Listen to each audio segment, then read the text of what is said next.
Welcome to the Nazareth College Centennial Podcast.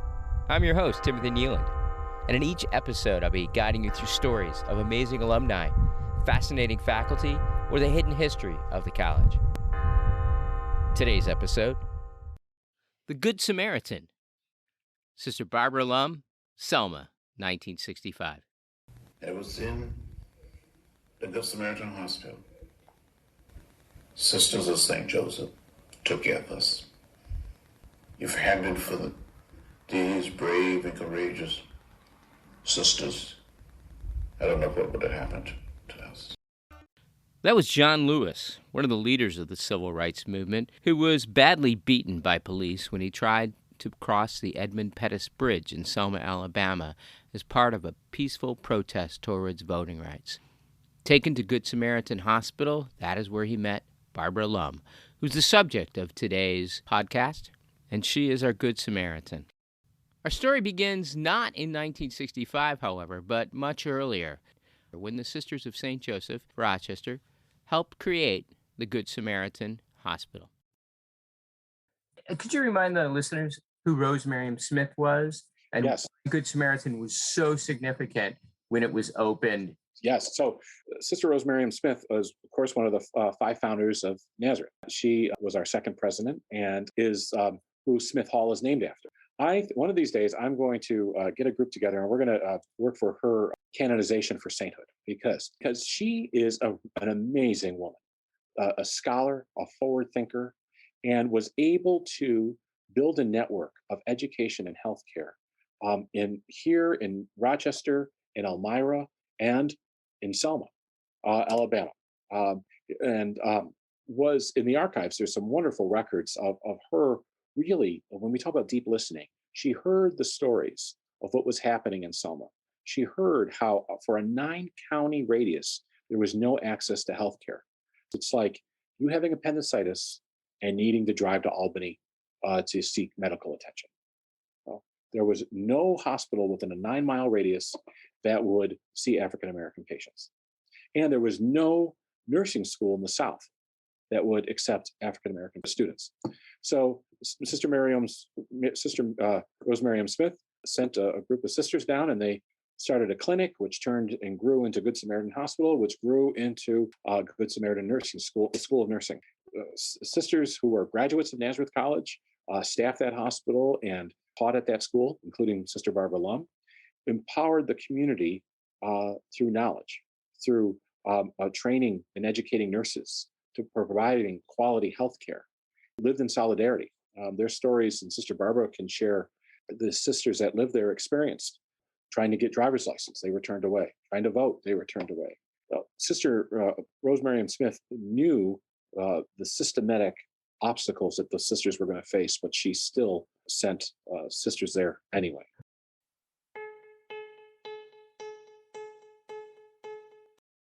I spoke with Sister Barbara via Zoom. I want to take the listeners back.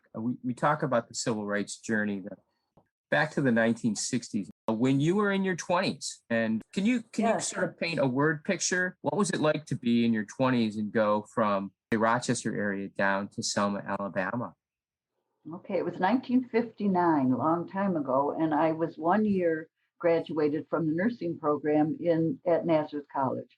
And I was a Sister of St. Joseph of Rochester. I just want to acknowledge that not only am I a Nazareth College graduate, but my mother, my sister-in-law, one niece and 2 nephews also are alumni of Nazareth College. So I feel very connected to the college, and in addition to the Sisters of St. Joseph connection. So I was missioned to Selma in that late August of 1959, arrived in the train station. We came by train and stepped out into the most ferocious heat that I ever imagined. And I thought, well, that's because we're near the engine, I thought we were going to go outside and it would be better. We were outside and it was very hot. So I began work, soon after at Good Samaritan Hospital. Our sisters had gone there in 1940 and worked with the Fathers of St. Edmund, who already had established a parish for people of color. And our sisters taught at St. Elizabeth's School, which they began around soon after they arrived there. And then they began a hospital, Good Samaritan Hospital, in in the mid 1940s.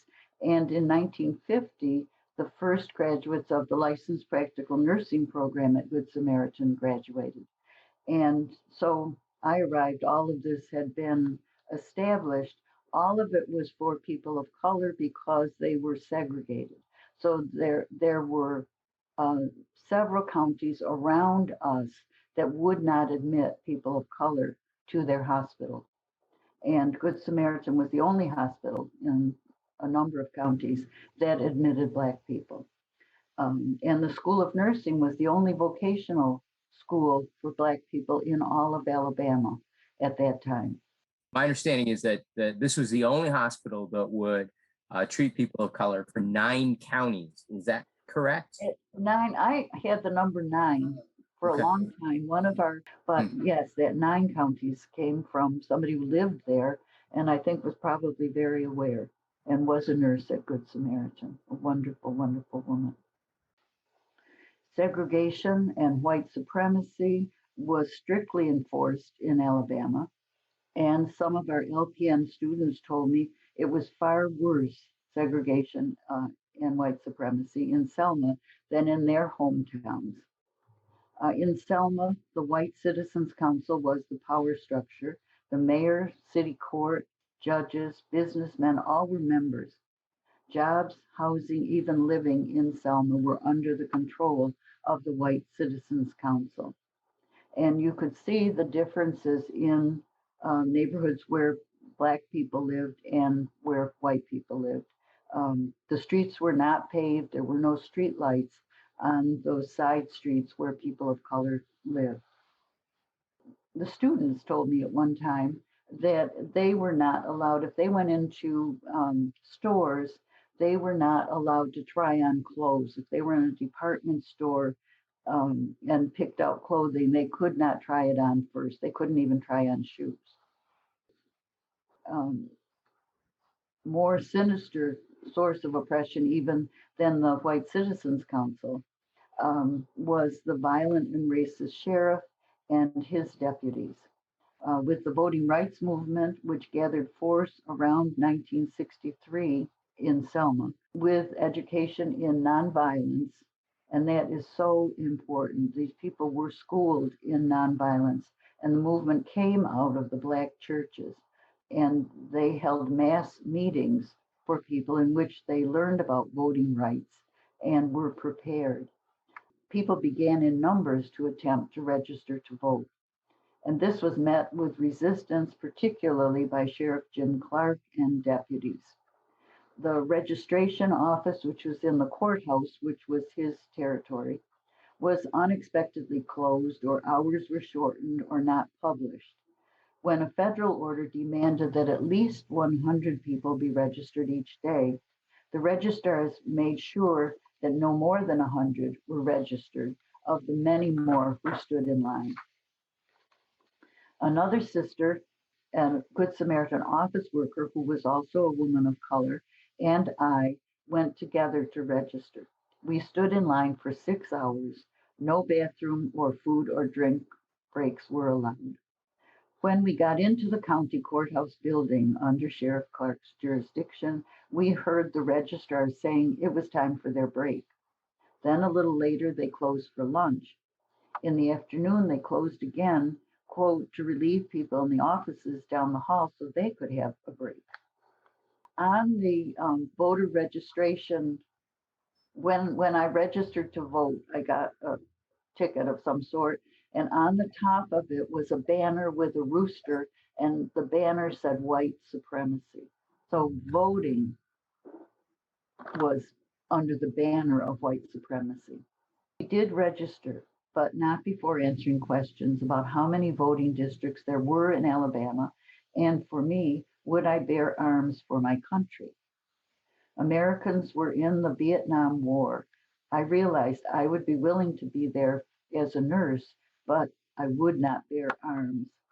That took about 15 minutes more of delaying the long line waiting to register. We also had to pay a poll tax. To host mass meetings took courage on the part of Black pastors. The pastor of the Tabernacle Baptist Church, next door to St. Elizabeth Convent, hosted the first and other mass meetings. Sheriff Clark deputized white men to stand with billy clubs and line the street on both sides in front of the church and the convent. It was a very intimidating sight outside the convent front door and at night. I felt very fearful for the people at the meeting. However, the people left the church at the end of the meeting silently and with great dignity and walked away without incident. So they walked past that gauntlet and there was no violence, thank God. Employers sent photographers to take pictures of people leaving any mass meetings. This was meant to intimidate people who depended on their livelihood from these employers. One of our nurses told me the day my husband attends a mass meeting would be our last day in Selma. And I think many people truly believed that, that they would lose their job.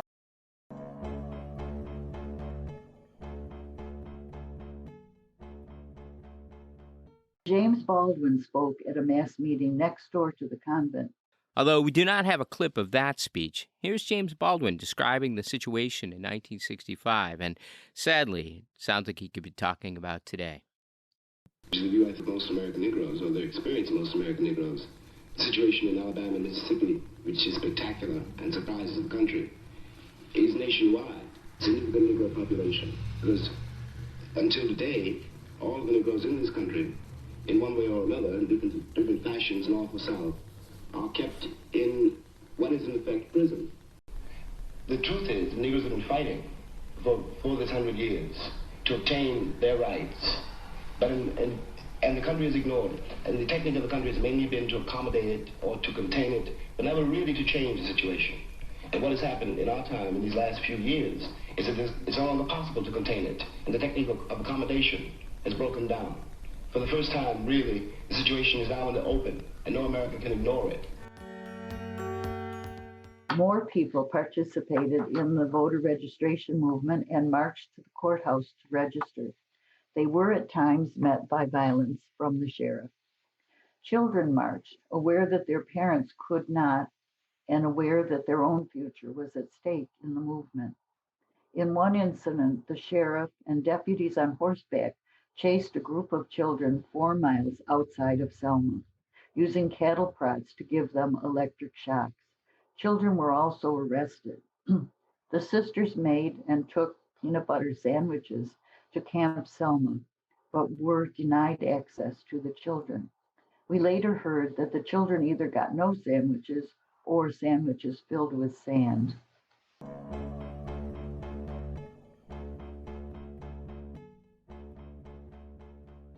Jimmy Lee Jackson was a young man shot by a state trooper at a night march in Marion, Alabama, 30 miles from Selma. Each day in Good Samaritan Hospital, he said to me, "Sister, don't you think this is a high price to pay for freedom?" His death in February 1965 was a catalyst for the March 7th nonviolent march, now called Bloody Sunday.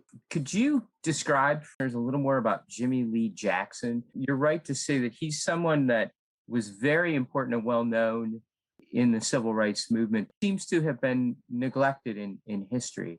He was a very young man himself, I believe. He was 26, I believe. Yes.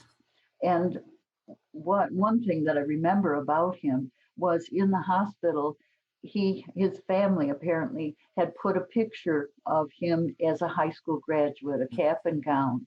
So something that he and they must have been very proud of, that he was a high school graduate. And he worked in Marion, and I'm sorry, I'm blank on what his job was, but he, I believe, had a laborer kind of job. People in Selma knew him. He had come to the mass meetings. He was part of the nonviolent education and protests. And in Marion, the night of this night march, which was protesting the arrest of another civil rights worker, um, he was the sheriff's deputies, and some Sheriff Clark from Selma had sent deputies to Marion, which was not a good sign. And they had put any lights out that were around where the church, I believe, and the jail where they were marching. They had put the lights out, and then the police began, or the sheriff's deputies began beating the marchers. And Jimmy Lee Jackson was there with his mother and his grandfather. And they ran, he led them into a small cafe, Max Cafe, and I believe they sat down or were sitting down, and the troopers began beating his grandfather, and he was trying to protect him, and a deputy shot him in the stomach. And so with that wound, which turned out to be a mortal wound, he was brought to Good Samaritan and had surgery and was, I think, 6 or 8 days in the hospital before he died. Yeah. So he seemed to be getting better, and then he wasn't. Bloody Sunday, a day in which the police acted as the arm of white supremacy by beating peaceful protesters who tried to cross the Edmund Pettus Bridge in Selma, Alabama. I was asked to prepare a first aid kit that morning for a small group planning to march. I'm sure it was dropped when the troopers and sheriff's deputies began their violent attack. The world got to see the violence of Jim Crow in the South against nonviolent marchers for voting rights as media coverage went out from the Edmund Pettus Bridge. Cameras showed the sheriff's posse on horseback with clubs running down marchers and beating them. State troopers released tear gas canisters. Sisters and staff at Good Samaritan cared for the injured marchers. The white physician I was working with in our emergency room kept saying to the people he was stitching, "I know you didn't think of this. It was outside agitators that caused this." And the myth of outside agitators was very popular among the white population. In the emergency room, the people were saturated with tear gas on their clothing and breathing it. And those of us who were trying to help were also feeling the secondhand effects, which were very strong of this tear gas, very pungent and causing us to tear and our noses to run. John Lewis and Hosea Williams led the march. John Lewis was unconscious on a stretcher outside the emergency room, waiting for transport to a hospital bed when I saw him. He said many times after Bloody Sunday, "The Sisters of St. Joseph saved my life on Bloody Sunday."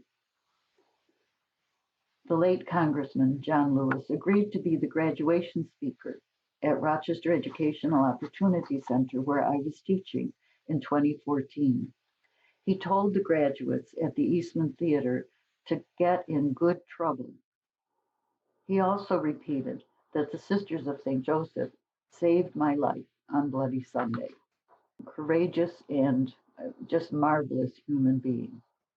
3 weeks after Bloody Sunday, Martin Luther King led thousands on a successful nonviolent march for voting rights from Selma to the Capitol in Montgomery under the protection of federalized marshals.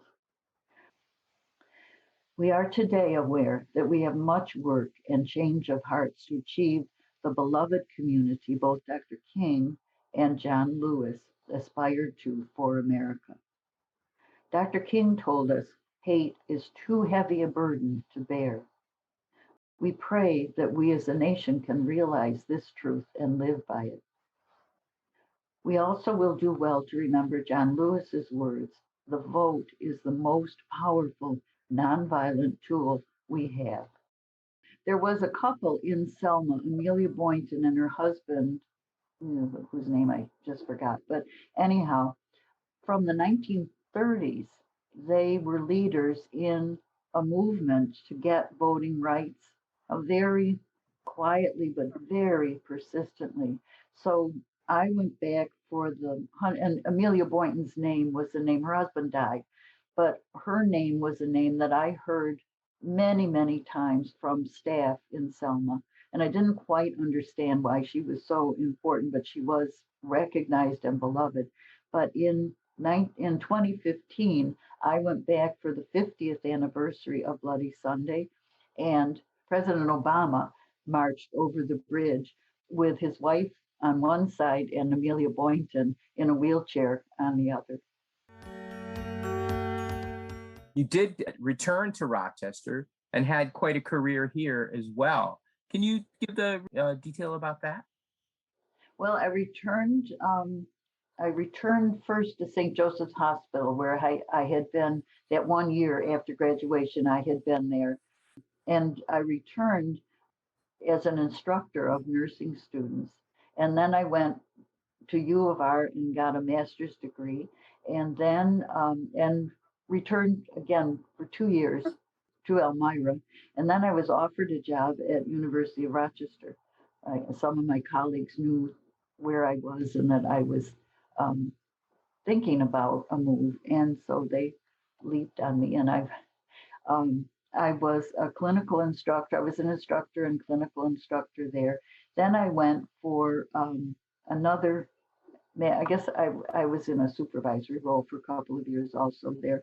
And then I went for another master's degree at University of Pittsburgh and came back and taught maternal child nursing at U of R and was a clinical instructor. And then I was offered an opportunity at U of R to study for the nurse practitioner program. So that launched the major rest part of my career. I was a nurse practitioner for a number of years in women's healthcare. Enjoyed that interaction with clients very much. Then the grant money went away for the clinics that I was in, or it changed. Anyway, things changed money wise.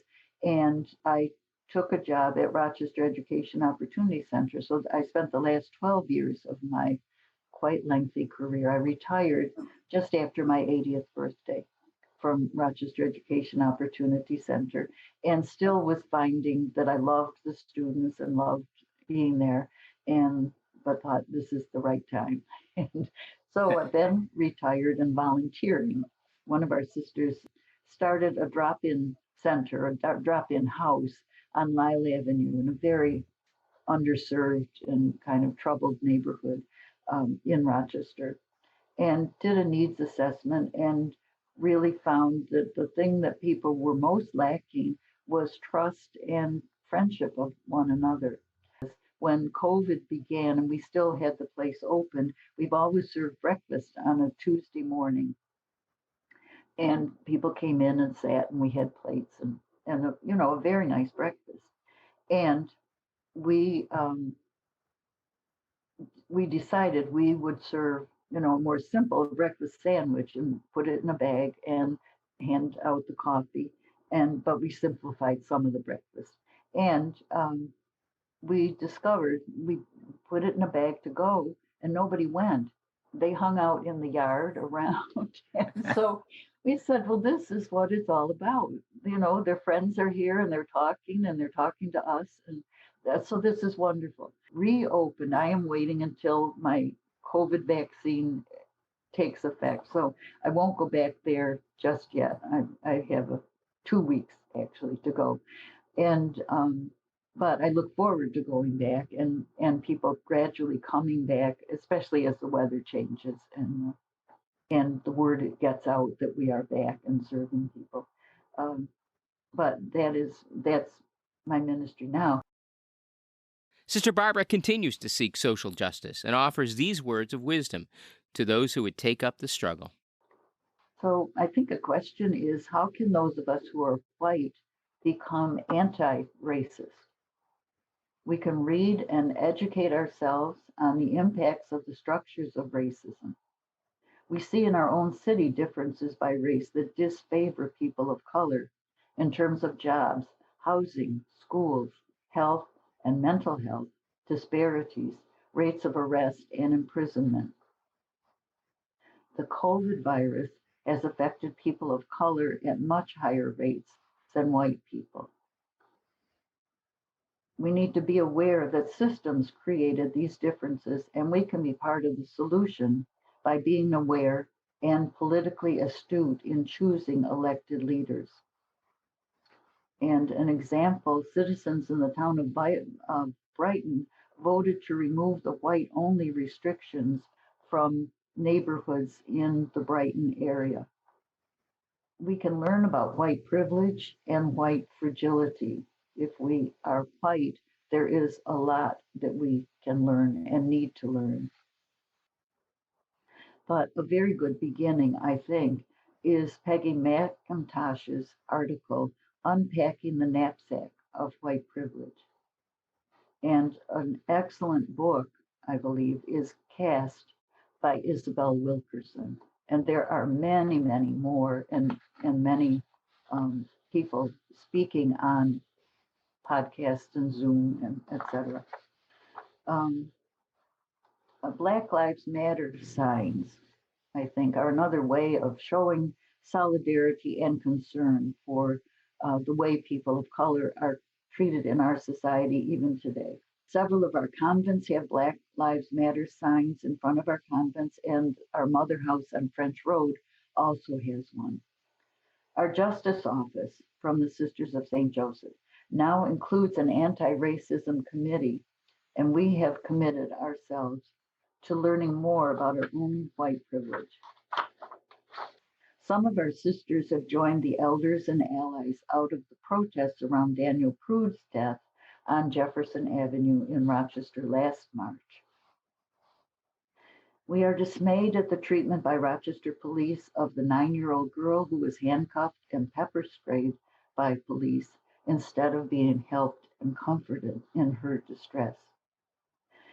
At our convent, and many of our sisters are doing this, we pray by name for Black people who have been killed by police. And there is a long list. We have a prayer card with their names, and we have added probably 10 names since we first had this printed card. And we have added names in the past year and this year of Rochester people, or people in Rochester killed by police, people murdered in Rochester. So one list is people killed by police, and the other is a name that we draw each day of those murdered by police in Rochester. So we believe in prayer as an agent of change. We also believe we need to take other actions and be aware of ways in which we can be allies of people of color. So our task is to become learners and to find ways to act to change systems, inform ourselves, call legislators, join groups seeking understanding and justice, and vote for change.